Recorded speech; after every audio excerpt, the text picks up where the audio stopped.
যে বলছে প্রথমে যে sketch and design a progressive die to make a steel washer. Washer তো তোমরা সবাই দেখেছো, সেই ওয়াশারে যেটা আউটার ডায়ামিটার হলো 30 মিলিমিটার এবং ইনার ডায়ামিটার হলো 15 মিলিমিটার। আচ্ছা, এবার হলো যে যেখান থেকে যে স্টিল শিট থেকে বানাচ্ছে তার থিকনেস হলো 1.5 মিলিমিটার ঠিক 1.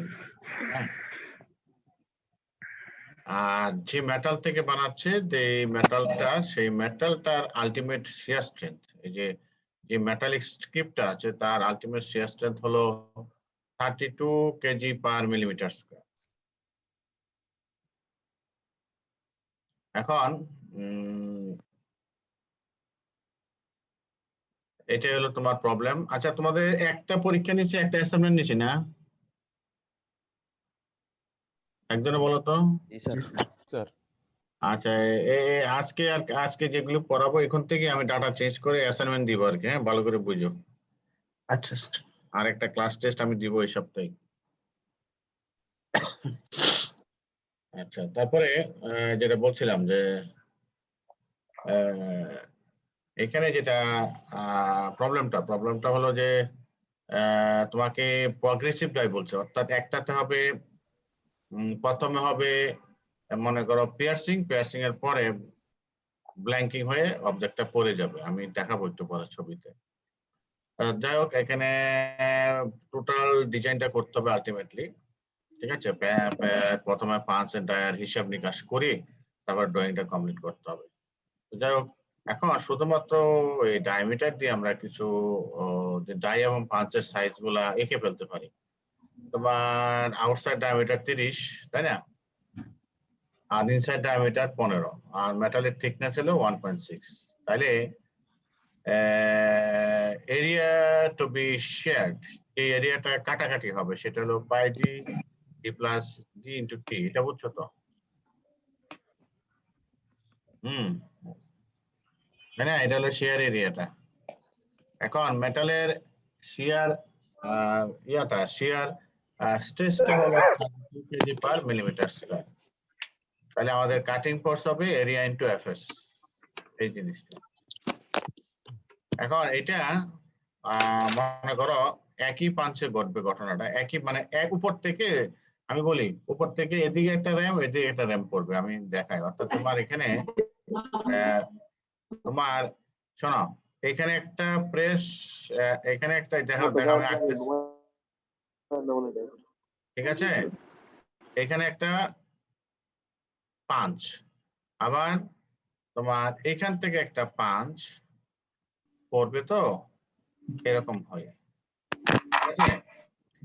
এখন এই পাঁচটা কিন্তু একটা কমন একটা ইয়ার থাকে, একটা উপরে প্ল্যাটফর্ম থাকে যেটা হাইড্রোলিক দিয়ে উপর থেকে হাইড্রোলিক প্রেসার দিয়ে উপর থেকে এরকম হাইড্রোলিক একটা প্লাঞ্চ থাকে, এখান থেকে পড়বে। অর্থাৎ প্রেসটা কিন্তু উপর থেকে এইভাবে দিবে, এখান থেকে হাইড্রোলিক প্রেসারটা আসবে, দেখে, ঠিক আছে।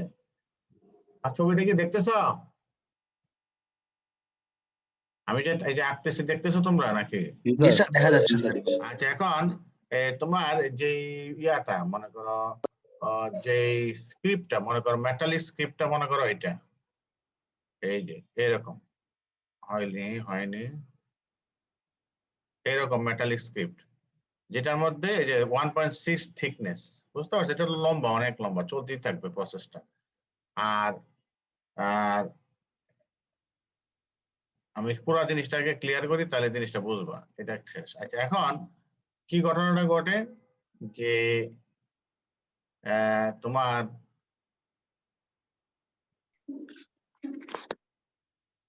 এই যে ব্ল্যাঙ্কটা এদিকে যাইতে থাকে, এই যে এদিকে যাইতে থাকে, এটা আস্তে আস্তে মনে করো পাঁচ হইলে প্রথমে ব্ল্যাঙ্কটা হবে, এইটা যখন এখানে আসবে, অর্থাৎ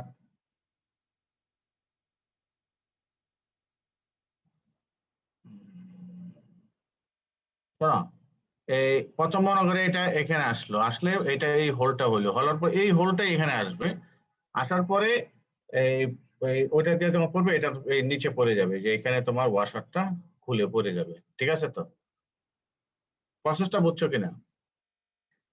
এখন প্রথমবার প্রতিবার দেখো এইখানে একটা হচ্ছে, এখানে হচ্ছে, যার ফলে আমাদের একসাথে হচ্ছে বিদায় এই জন্য আমরা ওই ক্যাপাসিটিটা আসলে কাটিং ফোর্স কত লাগবে সেটা একত্রে হিসাব করতে হবে। যদিও তোমাদের কাছে মনে হচ্ছে স্যার এটা আলাদা এটা আলাদা, কিন্তু না, যখন একসাথে পড়বে কাটিং তো একসাথে হচ্ছে, এর জন্য তোমার একসাথে হিসাব করা হয়েছে। এখানকার শেয়ারিং এরিয়া ইনটু ফোর্স, এই হলো এ ইনটু এফএস। ঠিক আছে? এটা হলো তোমার লাগবে। এখন এটা হলো আইডিয়ালি লাগবেই, কিন্তু হয় কি যেখানে হাইড্রোলিক প্রেসের ইফিসিয়েন্সি, তারপরে এখানে ফ্রিকশন টিকশন অনেক লস টস আছে, সেই জন্য বলছে এটার এসিউম 70% ইফিসিয়েন্সি। এটা অনেকটা ধরতে পারো, 80% ধরতে পারো, 75% ধরতে পারো, একটা এসিউম ইফিসিয়েন্সি ধরতে হবে। তো এই ইফিসিয়েন্সি বাদ দিলে তোমার অরিজিনালি এটার ক্যাপাসিটি কত হবে, এটা তো লাগবেই, কিন্তু প্রেসিং ক্যাপাসিটিটা অর্থাৎ যখন এত টন অ্যাপ্লাই করবে উপর থেকে, তখন এটা বিভিন্ন লস টস হয়ে এইটা যখন এখানে পড়বে তাহলে কাটিংটা হবে। তাহলে সোজা কথা প্রেস ক্যাপাসিটি হলো এটা। এটা একটা উত্তর, এটা একটা অ্যান্সার কিন্তু আমাদের। হ্যাঁ, তাহলে স্যার বলো। এখানে যে পিয়ারসিং যেখানে হচ্ছে, পিয়ারসিং এর জন্য লোডটা বেড়ে গেল না? কারণ তো তার এরিয়া যে কাটিং ফোর্সটা লাগবে তার থেকে তো আমি যে কাটিং ফোর্সটা দিচ্ছি সেটা তো অনেক বেশি। না না না, শোনো, এখানে যে এরিয়াটা সেটা তো এই যে পাই ছোট ডি ইনটু টি। জি স্যার। এখানে যে এরিয়াটা সেটা হলো পাই বড় ডি ইনটু টি। জি স্যার। দুইটা কিন্তু ধরছি আমরা, দেখো দুইটা ধরে তারপর এইটাই লাগবে প্রতিবার যখন পাঞ্চ হবে। মনে করো প্রথমবারটা বাদ দাও, প্রথমে মনে করো এটা আসতেছে, মনে করো যখন শুরু মনে করো এখানে একটা সার্টেন দিয়েছে, এখানে একটা হোল হলো, এটা বাদ। পরের থেকে যখন এটা এখানে আসবে তারপরে কিন্তু সাইমালটেনিয়াসলি পিয়ার্সিং পাঞ্চিং একসাথে হবে, পিয়ার্সিং এন্ড ব্ল্যাঙ্কিং একসাথে হবে। তো তাহলে সেই জন্য দুইটারই বললাম আমি, একত্রে দিলাম। হ্যাঁ, তোমার প্রশ্নটা কি বলো তো তাহলে? আমি বলছিলাম যে এই যে ফোর্সটা দিব স্যার, ফোর্সটা তো একসাথে হবে না দোনোটার উপরে। দিছি তো, এই যে যোগ করলাম তো এই জন্য, এই যে এই তাহলে দুইটা। স্যার পিয়ারসিং এর উপরেও আমার এই লোডটা পড়তেছে, আবার ইসের উপরে এই লোডটা মানে আমার ব্ল্যাঙ্ক করার সময় পড়তেছে, নাকি এটা স্যার ডিস্ট্রিবিউট হয়ে যাচ্ছে আলাদা, মানে একই ফোর্সটা ডিস্ট্রিবিউট হয়ে অ্যাপ্লাই হচ্ছে? হ্যাঁ হচ্ছে তো, দেখো না তোমার ফোর্সটা তো এখানে অ্যাপ্লাই হয়, তোমরা ওই যে তোমার প্যারালাল সমান্তরাল সূত্র পড়ছো না, আচ্ছা স্যার। যখন এখানে অ্যাপ্লাই হবে অটোমেটিক ভাবে এটা ওই যে যত দূরত্ব হচ্ছে ট্রান্সফার হয়ে এখানে আসবে তো। জি স্যার, বুঝতে পারছি। তবে এখন এই প্রেস ক্যাপাসিটি তো বুঝতে হয়, তাহলে এটা একটা কিন্তু অ্যান্সার, মনে রাখবে এগুলা কোনটা কোনটা অ্যান্সার, এই যে এটা একটা অ্যান্সার। এবার আসো তোমার পিয়ার্সিং ডাই এবং পাঞ্চের সাইজ গুলা কিরকম হবে সেই ড্রয়িংটা ক্লিয়ার করতে হবে। এখন পিয়ার্সিং এর ক্ষেত্রে বলতো পিয়ার্সিং এর ক্ষেত্রে কোনটা একুরেট হইতে হবে, মানে কোনো ক্লিয়ারেন্স দেওয়া যাবে না, পাঞ্চে না ডাইয়ে, মনে আছে এখানে জানি না। পাঁচ স্যার, পাঁচ। পাঁচটা একুরেট হইতে হবে নাকি? জি স্যার। হ্যাঁ, আর ক্লিয়ারেন্স দিতে হবে কিসে? ক্লিয়ারেন্স দিতে হবে ডায়ে স্যার। ডাইয়ে। গুড। তাইলে পিয়ার্সিং পাঞ্চ সাইজ হবে, সোজা কথা এটার যত ডায়ামিটার ততই সাইজ অফ দি হোল। এখানে একটা নতুন জিনিস তোমাদের কাছে আসছে, যে সিঙ্কেজ অ্যালাউন্স 0.05। এটা হয় কি যখন এটা চাপ দিবা তখন কিভাবে বোঝায়, এটা ভিতরের হোল তো, ভিতরের হোল যখন চাপ দিবা তখন এই চাপের কারণে ওই সারাউন্ডিং ম্যাটেরিয়াল গুলো ভিতরে ঢুকতে চেষ্টা করবে, ভিতরের হোলটার মধ্যে। যার ফলে তুমি যদি একটু বাড়ায় করো, মনে করো 0.05 ধরছে আর কি sinkage allowance, sink of the hole ধরে এখানে 15.05 দিয়েছে। হ্যাঁ, এটা বুঝছো কিনা দেখো, এটা সিঙ্কেজ অফ হোল 0.05। এটা তুমি একটা ওয়াশার নিবা, ওয়াশার নিয়ে ওয়ালের মধ্যে শোনা একটা ওয়াশার নিবা এরকম, আমি দেখাই। এই ওয়াশার মধ্যে এখানে ধরে টিপ দিয়ে দিবা, 2 আঙ্গুলে নিয়ে ভালো করে প্রেসার দিবা, দেখবা এদিকে, এটা এদিকে গেছে আর এটা এদিকে গেছে, গেছে কিনা।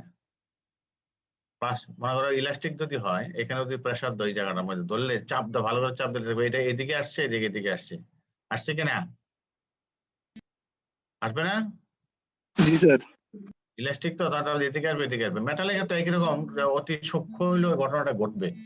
স্যার এটা একটু বাঁকা হয়ে যাবে না স্যার? মানে বাঁকা না, মানে চতুর্দিকে এটা একটু এদিক ভিতরের দিকে ঢুকতে চেষ্টা করবে, অনেক প্রেসার তো, এর জন্য সিঙ্কেজ এদিকে আসতে চেষ্টা করবে, বিদায় তুমি একটু বাড়ায় রাখলা যাতে ওই জিনিসটা আবার মেকআপ হয়। এই যে এখানে বলছে সিঙ্কেজ অফ হোল, মানে তোমার ঠিকই আছে, একদম সাইজ অফ দ্য হোল হয়েছে ঠিক আছে, কিন্তু প্লাস একটু যাতে ওটা মেকআপ হয়, আর কিছু না। না রাখলেও অসুবিধা নাই, জাস্ট আইডিয়ালি তুমি ইচ্ছা করলে যে ঠিক আছে স্যার আমরা তো শিখেছি punch size is equal to size of hole, no problem, that is also okay, no problem. But sinkage of হোলটা একটু মাথায় রাখতে হবে, যদি মেটালটা একটু ডাক্টাইল ম্যাটেরিয়াল বেশি হয়, ডাক্টিলিটি বেশি হয়, যেটা প্রেসারের কারণে ফ্লেক্সিবিলিটি আসে মেটালের মধ্যে, সেই সমস্ত ক্ষেত্রে ইউ শুড কনসিডার, আদারওয়াইজ ওই সাইজটা ঠিক হবে না। মানে কি স্যার হোলটা কি স্যার ছোট হয়ে যাওয়ার একটা চান্স থাকে? এক্স্যাক্টলি, সেটাই তো বললাম, প্রেসার দিলে একটু ছোট হয়ে যাওয়ার সম্ভাবনা থাকে। এটা কেন দিছে, জাস্ট মাথায় রাখার জন্য, there is a issue of sinking. তো সেই সিঙ্কিংটা যদি তুমি মাথায় রাখতে হবে, যদি মেটালটা ওই ধরনের মেটাল হয় আর কি, ঠিক আছে না? এটা বোঝা গেছে তো নাকি? জি স্যার। আচ্ছা, এবার আসো ক্লিয়ারেন্সটা। এখানে তোমাকে কিছু এটা মানে এটা একটা ডিজাইন ধরছে আর কি, যে আমি ধরলাম 5% অফ দ্য মেটাল থিকনেস, 6%, ঠিক আছে, এটা ধরবা তোমার মতন 5, 6, 7, অসুবিধা নাই, এর 10% এর বেশি না। তো যাই হোক, ক্লিয়ারেন্স হলো 6% অফ ম্যাটেরিয়াল থিকনেস। তাহলে আমাদের তাহলে পিয়ার্সিং ডাই সাইজটা কত হবে? ডাইটা হবে ওই যেটা ডায়ামিটার দেওয়া আছে 15.05, যেটা পাঞ্চের সাইজ, সেই পাঞ্চের সাইজ প্লাস দুই দিকের ক্লিয়ারেন্স, 2 ইন্টু ক্লিয়ারেন্স কত পার্সেন্ট? 6% অফ থিকনেস, 6/100 ইন্টু 1.6, তাহলে এটা হলো 15.242, ঠিক আছে? এবার ইন ব্ল্যাঙ্কিং সাইজ অফ ব্ল্যাঙ্ক, যদি আমি এখন ব্ল্যাঙ্কে যাই, ব্ল্যাঙ্কিং অপারেশন যেটা, একটা হলো পিয়ার্সিং, একটা ব্ল্যাঙ্কিং। ব্ল্যাঙ্কিং এ যেহেতু আউটার ডায়ামিটারটা ইম্পর্টেন্ট, তাহলে ডাই শুড বি অরিজিনাল আর পাঁচ শুড বি ক্লিয়ারেন্স। তাহলে এইখানে আবার খেয়াল করে দেখো যে size of the blanking die, blank dia -0.05, ওই যে সিঙ্কেটটা, কারণ ওই এটাকে চাপায় রাখতে হবে, এটা বাড়তে চাপায় রাখতে হবে, এই জন্য এটা কম। তাহলে 30 ইন্টু 0.05, তোমরা এটা ওই মাথায় রাখো যে সিঙ্কিং অ্যালাউন্সটা অনেক সময় লাগবে, অনেক সময় লাগবে না, এটা ধরছে আর কি, ডিজাইনে ধরছে, না রাখলেও অসুবিধা নাই। তুমি যদি বলো যে ঠিক আছে size of the blank die is equal to blank die 30, no problem, 30। এখন 5 তাহলে কত হবে? 5 হবে যেটা ব্ল্যাঙ্ক সাইজ আসছে সেটার থেকে -2c, তাহলে এই যে 2 ইন্টু সি, এটা করলে এত। ওকে, আমি ওগুলো একটু ডিলিট করে দিই তাহলে।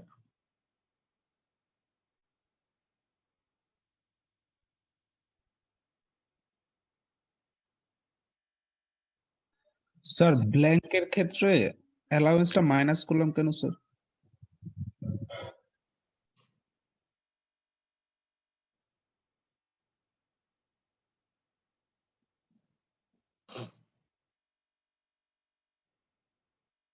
আচ্ছা, কেন মাইনাস করলাম?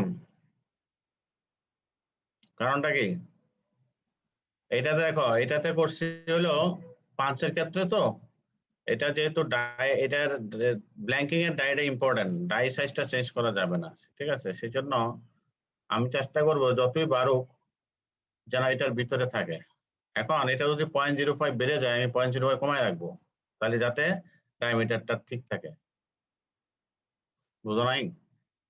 তুমি এদিকে আসো, এখানে চাপ দিলে বলো, চাপ দিলে এটা কোন দিকে যাবে এই জিনিসটা? স্যার বলো, বাইরে থেকে স্যার। বাইরে যাবে না? আমি জি, বাইরে স্যার। বেরোতে দিব না, বাইরে যদি 0.05 বাড়তে চাই আমি 0.05 কমাই দিব, তাহলে তো হলো। জি স্যার, বুঝতে পারছি। তাহলে এই ঘটনাটা এই জন্য এখানে ওই এটা -0.05 করছে। ঠিক আছে?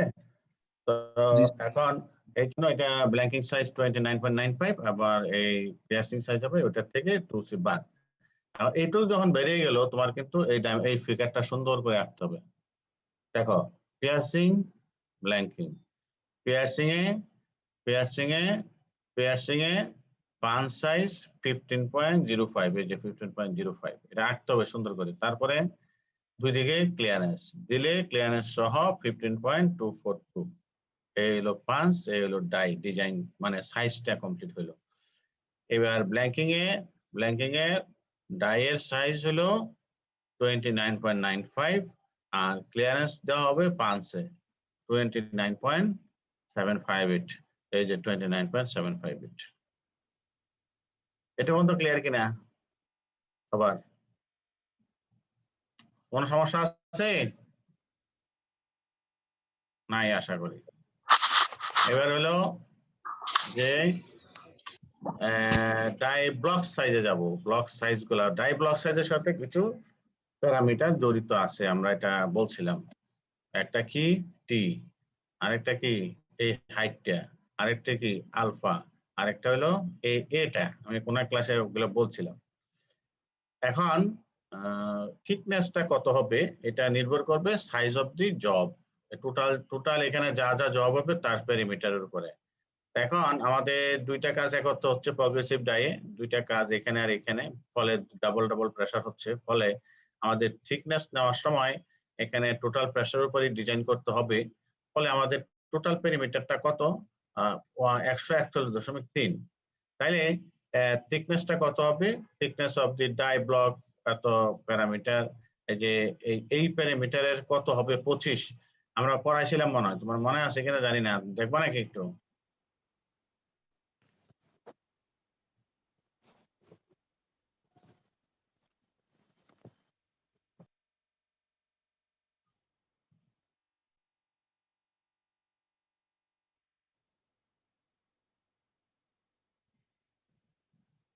এই যে এখানে আসো, যদি পেরিমিটারটা 75 থেকে 250 মিলিমিটার মধ্যে হয় জবের, হ্যাঁ, তাহলে টি শুড বি 25,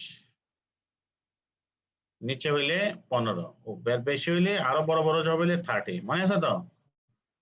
দেখছো কিনা? জি জি স্যার। স্যার। আচ্ছা, এটা একটা ডিজাইন। তো আমরা ওইখানে যাই এবার।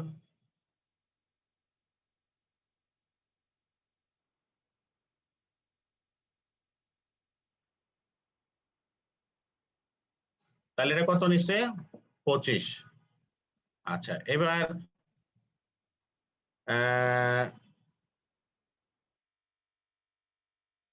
আরেকটা ফর্মুলা আছে, যে এম্পিরিক্যাল ফর্মুলা, যে thickness can also be found by the formula T is equal to 25.4 into P. এটা একটা empirical formula, design formula, you can apply for all cases, no problem.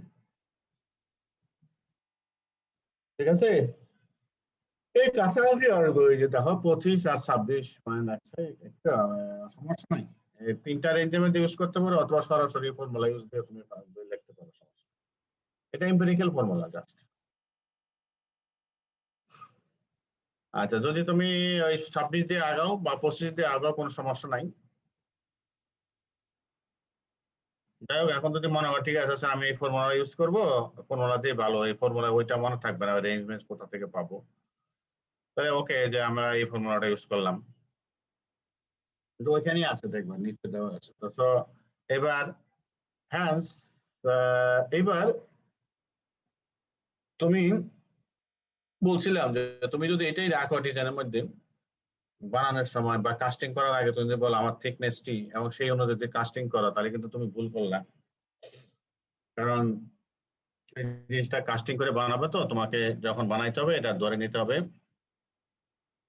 আমার এটা গ্রাইন্ডিং হবে, গ্রাইন্ডিং এ দুই side থেকে ঠিক আছে 2 মিলিমিটার বা 2.5 মিলিমিটার, তোমার অসুবিধা নেই, এটা 5 ধরতে পারো, 3 ধরতে পারো, 4 ধরতে পারো, অর্থাৎ তুমি তোমার মতন ধরে এটাকে দেখাইতে হবে অ্যাটলিস্ট যে তোমার মাথায় আছে যে এটা কাস্টিং করার পরে গ্রাইন্ডিং হইতে হবে। তো তোমার এখানে থিকনেসটা ফাইনালি গ্রাইন্ডিং সহকারে আসলো 31.16 মিলিমিটার। ওকে, তাহলে এটা আমরা অ্যাকসেপ্ট করতে পারি, করলাম। এবার ওই আগের ক্লাসেই তোমরা খেয়াল করে দেখো এই critical distance between sir grinding অ্যালাউন্সটা কোথা থেকে আসছে স্যার? এটা তোমার মাথায় রাখতে হবে। তুমি কি কি দিয়ে বানাবা বলো তো? এটা কেমনে বানায় জানো তো? অলমোস্ট বর্তমানে 3D প্রিন্টিং তো এটা অন্য জিনিস, এটা বাদ দাও, কারণ এটা না, এটা দিয়ে এটা বানালে চলবেও না, অনেক হাই টেম্পারেচার হাই প্রেসার সহ্য করতে হয়। এটা সবসময় ম্যাক্সিমাম ক্ষেত্রে 99% কাস্টিং করে বানায় আর কি এই ডাইগুলা। ডাইগুলা, আচ্ছা আচ্ছা। ঠিক আছে, ডাইগুলা কি করে বানায়? কাস্টিং করে। এখন কাস্টিং যখনই করবা তোমার মাথায় রাখতে হবে সকল কাস্টিং প্রোডাক্টের ফিনিশিং কাজ লাগে, গ্রাইন্ডিং লাগে। এখন তুমি যদি মনে করো ডিজাইনের মধ্যে টি দিয়া তুমি এটার প্যাটার্ন বানাও, ঠিক আছে, এই যে এটা দিয়া তোমার হিসাবে যেটা আসলো সেটা যদি প্যাটার্ন বানায় তুমি গ্রাইন্ডিং টাইন্ডিং করে প্যাটার্ন বানায় জব বানায় ফেলো, তাহলে কিন্তু তুমি দেখবা যে আলটিমেটলি গ্রাইন্ডিং করার পর এটা টি ছোট হয়ে গেছে না। এই জন্য জি স্যার। তোমাকে মাথায় একটু নিতে হবে যে না, আমার তো এটা গ্রাইন্ডিং করা লাগবে, তাহলে আমি প্যাটার্নটা কত সাইজের বানাবো, তাহলে এটা একটু বেশি বানাইতে হবে। তো ওই গ্রাইন্ডিং অ্যালাউন্সটা এখানে যোগ করে দিতে হবে। বুঝতে পারছো তো না? গুড। এবার আসো ক্রিটিক্যাল থিকনেস। ক্রিটিক্যাল থিকনেস টা হলো এটা হলো 1.5 ইন্টু টি, তাহলে 1.5 ইন্টু টি, এটাও ফর্মুলা। হ্যাঁ, আমি দেখাইছিলাম, মনে আছে নাকি? দেখাইতে হবে এখন, আবার ওখানে যাবো? না স্যার, দেখাইছিলেন স্যার। হ্যাঁ, এটা আছে ওইখানে, ঠিক আছে, দেখে নিবা। তাহলে এই ইকুয়াল টু এটা, আর এইচ এর মান তো ফিক্সড, মোটামুটি বলছিলাম 3, আর আলফাটা 1.5 থেকে 2 ডিগ্রি অ্যাঙ্গেল, তুমি যা ধরো 2 ডিগ্রি, এখানে 2 ডিগ্রি লিখলে অসুবিধা নাই, 1.5 লিখলে অসুবিধা নাই, 1.5 লিখলে অসুবিধা নাই, সমস্যা নাই, ঠিক আছে। তাহলে ডাই প্যারামিটার গুলা হয়ে গেল, এই ডিজাইনটা হয়ে গেল। এখন রইল বাকি যে, হ্যাঁ বলো, এখন রইল বাকি আমাদের পাঞ্চ লেন্থ গুলা কি হবে, তারপরে অন্যান্য কিছু ইস্যু আছে, আমরা যাই সেখানে, সেগুলো আমরা দেখি, তারপরে আমরা সিদ্ধান্ত নিই। এবার তোমার স্যার অ্যাঙ্গুলার ক্লিয়ারেন্স ম্যাক্সিমাম কতটুকু দিতে পারবো স্যার? 1.5 থেকে 2 ডিগ্রি। আচ্ছা স্যার। স্যার এখানে তো 1.5, ঠিক আছে। হ্যাঁ হ্যাঁ, তুমি এর মধ্যে একটা দিয়ে লিখে দিবে আর কি, সমস্যা নাই, 2 ডিগ্রি লিখলো কোনো সমস্যা নাই। হ্যাঁ, জি স্যার। আচ্ছা, এবার আসি যে তোমার ইয়াতে ডাইশো। ডাইশো মানে কি, ওই যে এটার নিচে একটা ইয়া লাগে, একটা সাপোর্ট লাগে ডাইটা যাতে ওই প্রেসারে ব্যালেন্সিং থাকে এবং প্রপারলি ড্যাম্পিং কোএফিসিয়েন্ট, ড্যাম্পিংটা ভালো হয়, ফোর্স করার সময় খুব স্টেবল যেন থাকে, তার জন্য একটা ডাইশো লাগে। তো এই ডাইশো সাধারণত ডেজিগনেটেড ভাবে ডাইশো বা ডাই হোল্ডার যেটা বলি আমরা, সেটা তোমার সাধারণত 25 থেকে 75 মধ্যে হয়। যত বেশি বড় দিবা যত বেশি ওইখানে ইয়াটা আসবে, ওই টিটা এবং এটা যত বড় আসবে, এগুলো তত বেশি হবে। তো এটা মোটামুটি মিডিয়াম স্কেল, এরা বলছে ঠিক আছে আমরা ধরে নিলাম 30। এটা তুমি সোজা কথা 250টা 25 থেকে 75-এর মধ্যে একটা হবে। তো বাস এটা শুড বি একটা একটা আইডিওলজি হলো যে তোমার এই 25টা হলো মিনিমাম, 75 হলো ম্যাক্সিমাম। এখন সেই অনুযায়ী একটা ধরবা, ঠিক আছে? আচ্ছা,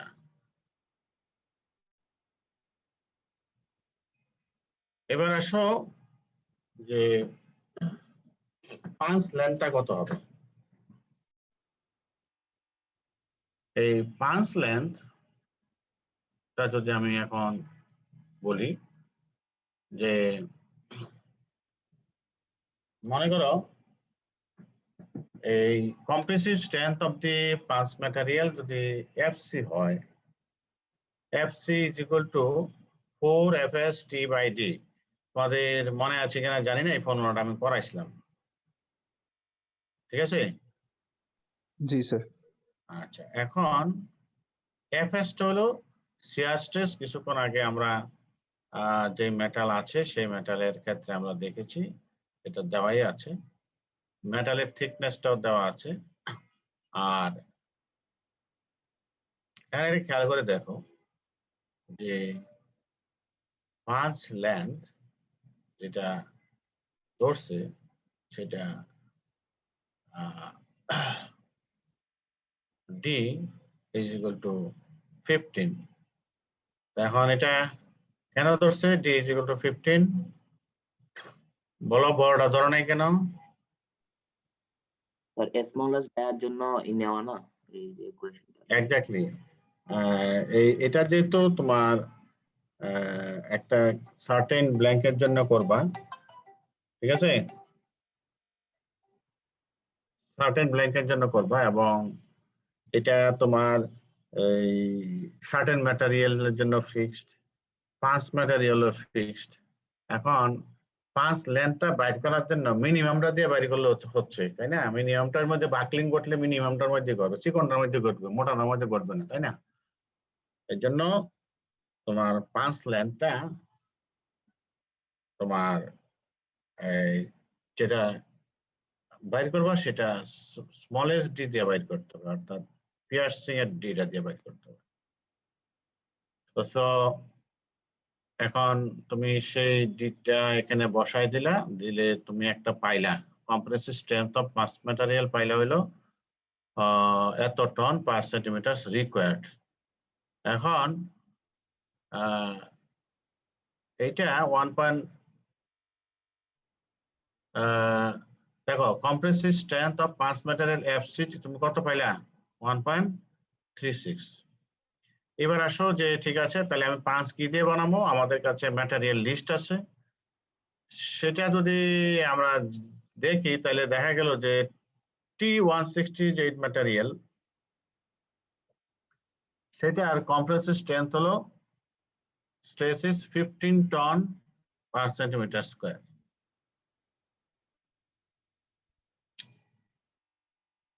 ঠিক আছে? এখন ওইটার যদি ঠিক করি তাহলে আমরা জানি যে কিছুদিন আগে ফর্মুলাটা পড়াইছিলাম, কইছিলাম যে এটা একটা এম্পিরিক্যাল ফর্মুলা যে পাই ডি বাই 8√/E/Fs/d/t। এখন ওই মেটালের যদি এটা যদি নেই তাহলে দেখা গেল যে পাঁচ ম্যাটেরিয়াল ইয়ংস মডুলাস ই হইল তোমার মনে করো এটা ইলাস্টিসিটি। এখন স্যার দেখা গেল যে হ্যাঁ বলো। স্যার T160 স্যার কোত্থেকে পাইলাম স্যার? এটার কোনো চার্ট আছে স্যার? হ্যাঁ, টুল ম্যাটেরিয়ালের চার্ট আছে একটা T160 to 150। হ্যাঁ, এই বইয়ের লাস্টই মনে আছে, দেখতে বইটাতে আছে, আমি দেখি নেক্সট ক্লাসে লাস্ট স্ক্যান দিতে পারি কিনা। তো পরীক্ষায় যখন আমরা দিয়ে দিব, আমরা এটা দিয়ে দিই যে রেশিয়াম দা ম্যাটেরিয়াল, এটা মানে এটার কম্প্রেসিভ স্ট্রেংথ সহকারে দিয়ে দিলে আর এটার দরকার নাই তোমার কোন ম্যাটেরিয়াল 160 না 150, আমরা বলে দিলাম যে compressive strength of the tool material, হ্যাঁ টুল ম্যাটেরিয়াল ইজ এত, তখন তোমার সেটার রেসপেক্টেই তোমাকে ম্যাক্সিমাম লেন্থ অফ দি পাঁচ যখন হিসাব করবো এটা বসাবো, এটা লাগবে আমাদের। এখন সেটা নিয়ে আমরা দেখলাম যে এখানে মান টানগুলো সব বসাই দিবা, বসাই দিলে তোমার আসতেছে 45.4. So, however, a punch length of about 100 millimeter length will be enough, including a grinding allowance of 10 millimeter. এখন এটা কি, এটা হলো কি, এটা কিছু না, এটা একটা জাস্ট একটা আইডিয়া না যে আসলে আমি যখন পাঁচটা বানাবো কত মিনিমাম, মানে কত ইয়া করা যাবে না, কত নিচে নামা যাবে না, গেলে এটা বাকলিং হয়ে যেতে পারে, ফেল করতে পারে। তো এটার এই এটা এটা সাধারণত তোমার যেটা আসে সেটার থেকে আরো বেশি রাখা হয় সাধারণত। এবং এটা এটা এটা নিয়ে এটাই যে মনে করো এটাই রাখবা তাও নয়, কিন্তু এটা হইতে পারে যে আমি একটু বাড়ায় রাখবো, হ্যাঁ, কিন্তু এটা নিজে নামা যাবে না। যদিও এখানে শব্দ লেখা আছে ম্যাক্সিমাম লেন্থ অফ পাঁচ, ঠিক আছে। তো যাই হোক, এখন এগুলা হয়ে যাওয়ার পরে তোমার মোটামুটি আরো কিছু জিনিসপত্র আছে যেগুলো শুধু খালি উল্লেখ করলে হবে। পাঁচ প্লেট থিকনেস, পাঁচ হোল্ডার থিকনেস।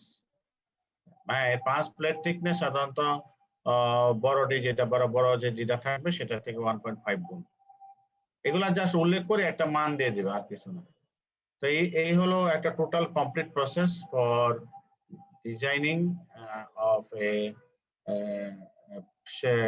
এটা আমি যেটা সবচেয়ে গুরুত্ব দিব, কোন অবস্থাতেই এর দূর পর্যন্ত ভুল করা যাবে না। এই যে এগুলা হয়ে এর দূর পর্যন্ত, ঠিক আছে, এর দূর পর্যন্ত হলো মেইন আর কি, যে জিওমেট্রিক্যাল প্যারামিটার গুলো এখানে শেষ হয়ে যায়। বাদ বাকিগুলা designer to designer, experience to experience very করবে। হ্যাঁ, আমার কথা হলো এইখানে যেন আমি ক্লিয়ারেন্স ভুল জায়গায় না দেই, ক্লিয়ারেন্স যেন আমি পাঁচের জায়গায় ডায়ে না দেই, প্রসেসটা যেন বুঝি এবং এই ছবিটা যেন বুঝি, এই ছবিটার প্যারামিটার গুলো যেন ভুল না করি। তোমার অঙ্কের 90% মার্ক, 95% মার্ক হলো এর দূর পর্যন্ত, ঠিক চিহ্ন দেওয়া আছে এর দূর পর্যন্ত।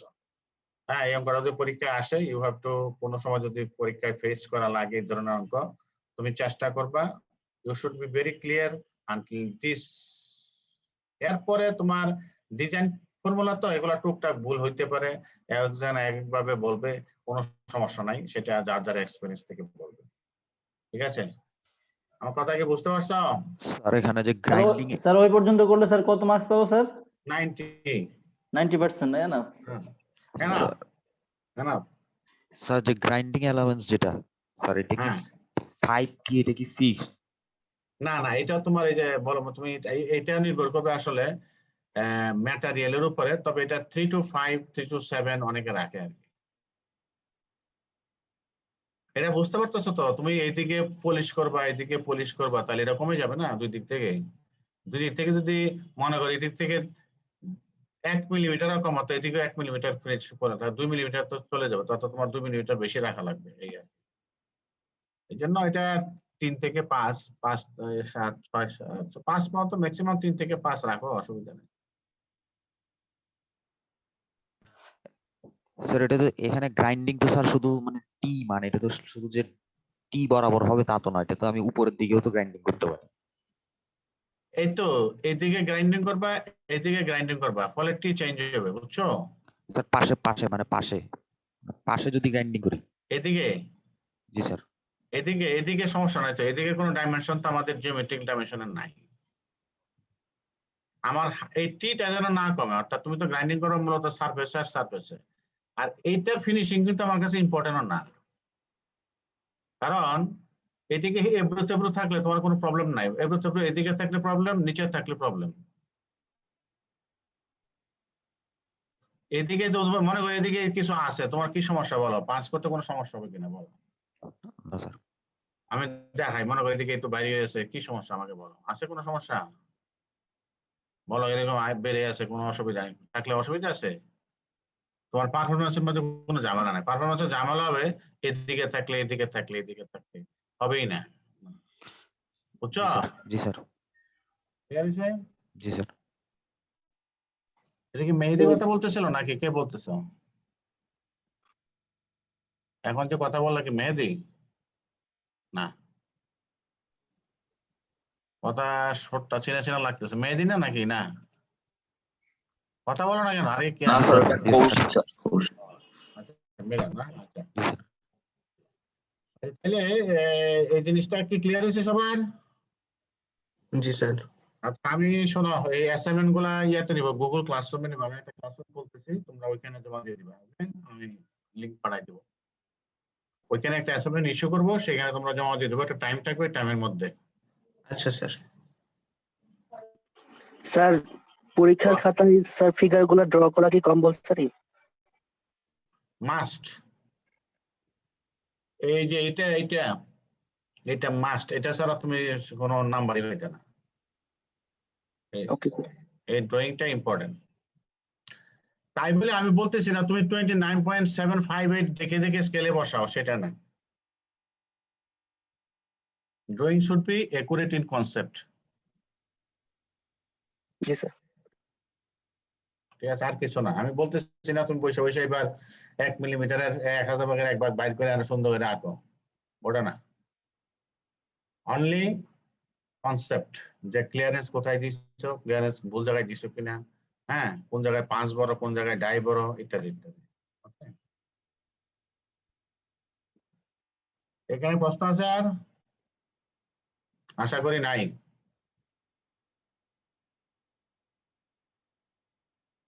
তাহলে আমরা মোটামুটি বুঝে গেছি। আমরা কালকে আমরা আরো একটা অঙ্ক, আরো এরকম আরো অন্য স্টাইলে আর 2টা অঙ্ক করে এই চ্যাপ্টার শেষ হবে। ওকে, জি স্যার। বুঝতেছ? কালকে আমরা পাঞ্চ এন্ড ডাইজিশন শেষ করে ফেলবো পুরা। আর কোনো প্রশ্ন আছে কারো?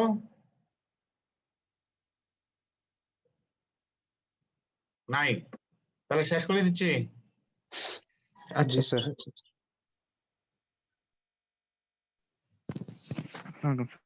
হুম, আসসালাম।